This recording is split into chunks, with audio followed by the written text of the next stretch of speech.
മുന്തിരി സാദാ ജ്യൂസ് അടിക്കുന്നതിനേക്കാളും എത്രയോ രുചികരമാണ് അത് വേവിച്ച് ജ്യൂസ് അടിച്ചു കഴിഞ്ഞാൽ.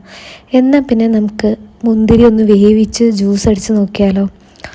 ആദ്യം തന്നെ ഞാനിതാ എത്രത്തോളം മുന്തിരിയാണ് എടുക്കുന്നത്. മുന്തിരി നല്ലോണം കഴുകി വൃത്തിയാക്കിയതിന് ശേഷം അത് ഓരോന്നായിട്ട് എടുത്ത് മാറ്റുക. മുന്തിരി മുങ്ങിക്കിടക്കുന്ന വിധം വെള്ളം ഒഴിക്കുക. എന്നിട്ട് ആ പാത്രം എടുത്ത് അടുപ്പത്ത് വെച്ചിട്ട് നമുക്ക് ആവശ്യമുള്ള പഞ്ചസാര അതിലേക്ക് ഇട്ടിട്ട് നല്ല വിധം ഇളക്കി യോജിപ്പിക്കുക.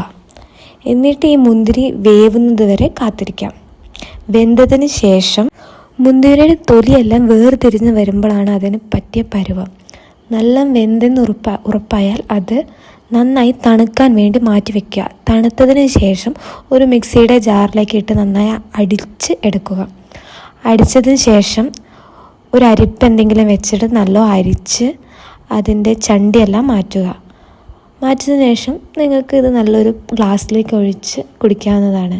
സിമ്പിളാണ്, പക്ഷെ നല്ല കട്ടിയുള്ള മുന്തിരി ജ്യൂസ് കിട്ടും.